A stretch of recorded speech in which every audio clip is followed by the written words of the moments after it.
What is the most fucked up thing that happened in Reddit? Story 1. I was giving a midterm that day to my students, and I had to be at my research lab late that night. My DH was away at some conference, and our nanny was down with the flu, so she couldn't watch the kids that day. So I had my mom come take them for the day. My son was almost 3 years old, and the girls were a year and a half old. Overnight visits with my parents weren't exactly common, but they weren't unusual either. They had always come back from these visits very happy and well taken care of, so I had no second thoughts about leaving them with my parents. They spoke to me on the phone after their lunch, and then, around 5 p.m., we video chatted. The kids were also happy and healthy. I got home around 10:30 p.m. that night and called my mom to see if the kids were up by any chance and I could say good night. I missed the kids by about 20 minutes. They'd already gone to bed. So I talked to my mom for a little bit, but she's a pretty early sleeper too, so we hung up and went to bed. I woke up around 5 a.m. the next morning to go pick up my husband from the airport at 6. We were going to get breakfast together and then go pick up the kids. I picked up DH, and neither one of us was very hungry yet, so we thought it'd be a nice treat to pick up the kids first and go to breakfast brunch with my parents. We got to my parents' house at 7:45 a.m. My parents weren't there. My son was at the neighbor's house and ran outside with the neighbor as soon as he saw his daddy and I pull up. He was hysterical and crying, and I couldn't calm him down. My blood pressure was rising because now I'm thinking that something horrible had happened to my parents. My neighbor tells me that she isn't sure what's happening, but there was an ambulance at my parents' house at 6 a.m. and my dad had run over and woken them up to see if they could watch my son for a few hours until he got back. Of course they'd said yes. I'm calling my parents non-stop at this point, and I'm getting frantic because I don't know what's happened. My son was still crying, but he was calm. He still couldn't really explain to me what had happened though. I honestly don't remember the details of what happened next, but somehow we figured out that the ambulance was from X hospital nearby, and we broke several driving laws trying to get there. We got to the hospital, pulled into the emergency entrance that was for ambulances only, left the car and bolted inside. A few nurses took notice of us immediately and were asking us what was wrong. I was calmer than my DH at this point, so I explained that I didn't know, but might when girls and my parents were here somewhere. I'll never forget the look on that nurse's face. She knew exactly who I was in that moment, and she was about to cry. Another nurse took me and my DH to an empty room and asked us to calm down and listen to the doctor before we went to find my family. My mother had put coconut oil in both my daughter's hair when they were playing the previous day before bed. The girls loved it when my mom did their hair, and so they had asked for braids, and my mom was doing their hair. She put coconut oil in both their hair because it would make for smoother braids. According to my son, OD started to get a little dizzy and itchy when my mom was doing her hair, so my mom gave her some kids Benadryl, which made her sleepy. Since it was close to bedtime anyways, the kids then went to bed. Giving her Benadryl was something we did whenever she had a mild reaction, since it usually meant she accidentally came across some coconut from a secondary source. We also showered her from head to toe immediately to erase any lingering traces of it. My mother simply gave her some Benadryl and kept the coconut oil in her hair and put her to fucking sleep. The Benadryl made her sleepy and unable to wake up or be conscious enough to wake up her brother or cry. She vomited in her sleep, and the rash spread all over. Her little body was swollen to twice the size. She had asphyxiated in her sleep. She died painfully and slowly in the early hours of the morning.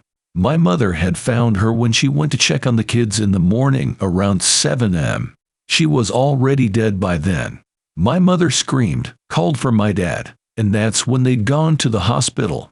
My dad hadn't known about the coconut oil until my mom explained, and to this day, I've never seen my father so angry. He was still unable to look at my mother, out of fury, or me, out of shame, when I saw him at the hospital. They had rushed to the hospital hoping there was some way to save my OD, and to get my YD checked out immediately since he thought she might have a mild allergy as well. I can't even explain to you the emotions my DH and I felt. I remember seeing my little girl and just being in denial. There was no way that she was gone. This had to be a horrible, horrible nightmare. The following days, the funeral, and explaining to my other kids what had happened are events I still can't talk about because it just breaks a part of me. My mother was investigated, as was my entire family.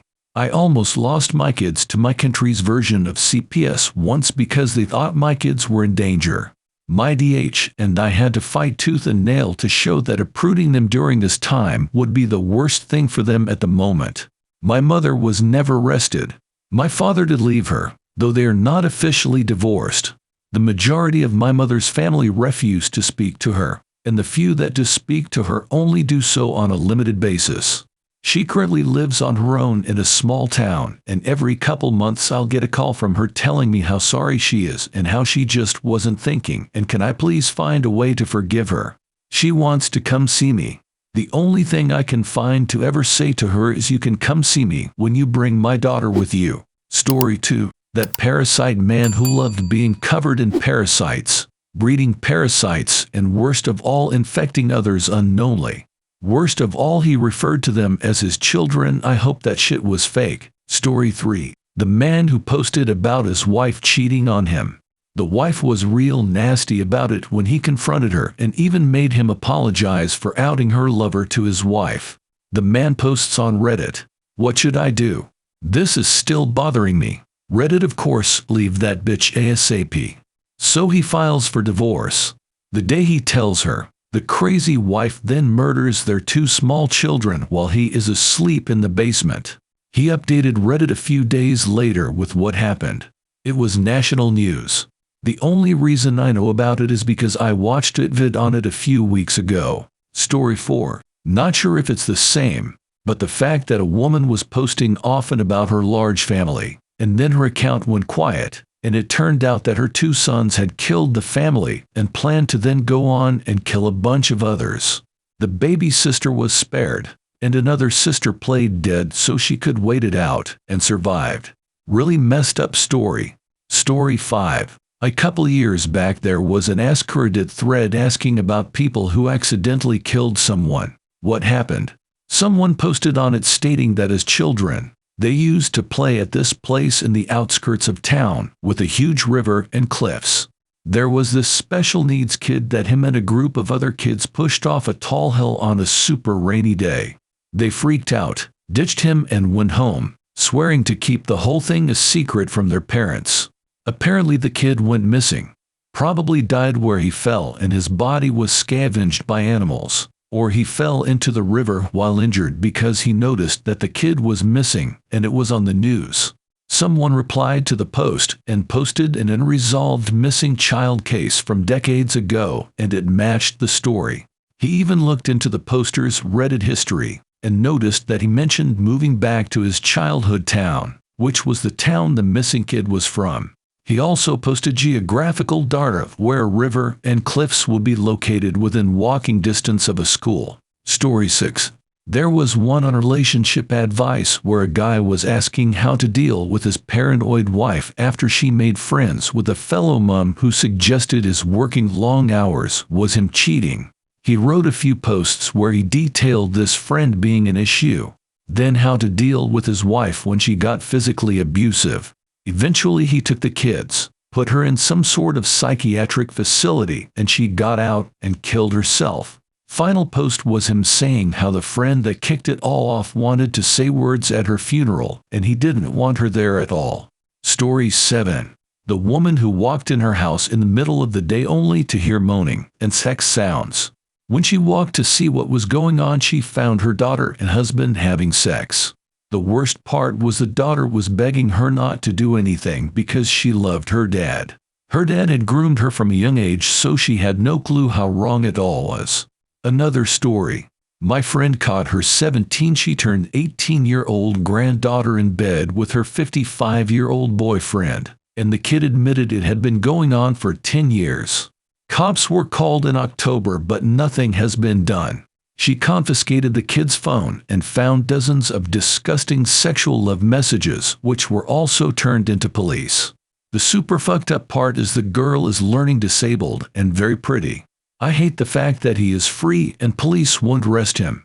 I hate the fact that I have many mutual friends with him who see nothing wrong with this. Story 8. The kid who killed himself as a teenager after being tormented at school for smelling like feces all the time. His dad had been pimping him out since he was 4, so he was completely tore up. It is literally the saddest, most disgusting thing I have ever seen on this site and can't even bring myself to talk about it, even with close friends. Nobody should have to know that sort of evil exists, and only reason I'm sharing it here is to answer the question. Story 9. Guy and his friend work over the summer, clearing trees with professional arborists. Friends cuts himself open with his chainsaw, blood everywhere. They throw him in a car and try to rush him to the hospital. More blood everywhere. They hit traffic on the freeway, so they use the shoulder. A couple of self-appointed highway vigilantes see them coming and block the shoulder. They scream and yell at them to move. They don't move. They scream and yell some more. They don't move. Friend's pulse is fading fast. This goes on for 10 minutes. Until they finally get around them at an exit ramp. A cop shows up and escorts them to a waiting ambulance a couple of miles down the highway. The EMS load friend in and take off, but it's too late. He dies less than a mile from the hospital. One of the vigilante shoulder blockers shows up a few minutes later and stops to complain at the cop about the shitty drivers. Then notices the thoroughly blood-soaked men at the side of the road. Cop shows her the car that looks worse than when Marvin got shot in the face in Pulp Fiction, then cites her for a bunch of stuff. The second vigilante gets stopped and ticketed by another cop. Don't block the shoulder, people. You don't know why someone is driving on it illegally. They may be assholes, sure. They probably are assholes. But it's possible that they have a really good reason for doing that. Story 10. The one that stuck with me was a story a few years back that was happening on 4chan and being posted in real time to Reddit. I didn't see it on 4century but followed this on Reddit as it was happening.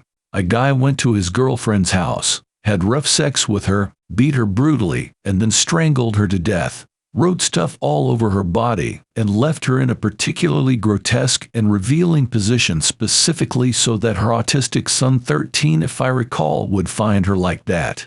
Evidently he smashed her face in and killed the cat as well. He was describing what he did to her, posting pictures of her as she was dying dead.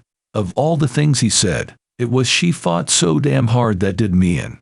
That and being haunted by that poor kid finding his mother like that. Story 11. One that sticks with me recently is the one where the woman found out her husband was sleeping with her mother and her twin brothers were actually her husband's kids. Story 12. We went to the doctor several times and they knew that she was having an allergic reaction to something, but every test came back negative and we couldn't figure out what it was. It took 3 more months to figure it out. During that time, her allergic reactions got more and more severe. At one point, she was the only baby in the history of the hospital who had to be kept in a clean room because she seemed to have a reaction the minute she left. When that happened, we began an elimination therapy that would rival the lifestyle of Buddhist monks. My husband and moved our son and YD in with his parents because we needed to eliminate everything from our routine to figure out what was causing the reaction in our OD. We stopped using our soap, our shampoo, our deodorants, our laundry detergents, and that was before we even got to our diet. It took us 3 more months, but we figured it out. Our OD was allergic to coconut. The doctors told us that it was a particularly rare allergen, and so it wasn't on any of the skin test panels they ran. When we found out what she was allergic, we were relieved. So relieved. But in addition to feeling relieved, I delved into a bout of hysterical laughter. I laughed so hard I cried, and to this day, my DH tells me that he didn't know if I was crying from relief or pure happiness. You see, I come from a culture that uses coconut almost religiously. It's in our cooking. We break a coconut open at religious events. It's used in almost all sweets. It's in everything. The reason I was laughing was because of how much I hated one particular use for coconut. When I was a kid, pretty much up until I was in the 8th class, my mother would put coconut oil in my hair all the time. It looked greasy as hell, I hated it, and once I was old enough to start doing my own hair, I never put that stuff in my hair again. I was laughing so hard because of course I had a daughter with a severe allergy to the one thing I hated my entire life. We had a lot of fun telling people about her allergy, and everyone laughed because they all knew about my hatred for coconut oil. We told my mother and she laughed as well. She made jokes about how my baby must have heard me talking about my hatred for coconut oil while she was still cooking inside me, and decided that she needed to hate it too. We all had a good laugh and left it at that. Or so I thought. As far as raising my kids, my mother was a chastised 99.9% of the time. She was hands-off and respected all of my decisions, even if she didn't like them sometimes. I chose not to raise my kids religiously, but I still took them to community events so they could understand their roots, and my mother never pushed them to pray. The only thing she continually got on my case about was the coconut oil thing. You see, my girls has very textured and curly hair. We don't really know where they got it from considering my husband and I have pin straight hair that won't even hold a paper clip in it without slipping. I loved it. It was a little on the rough side, and my mother always insisted that a little bit of oil would make the curls soft and more defined. I always said no, sure, we could have used a different type of oil. But my girls were still so young, and the allergy process had made me terrified of incorporating new things into their routine. I made sure I explained why to my mom too. She remembered what we'd gone through with OD and her allergy. She brought me food and clothes at the hospitals more than a few times. She helped me move all of my furniture and clothes out of my house when I was eliminating every possible source of allergen.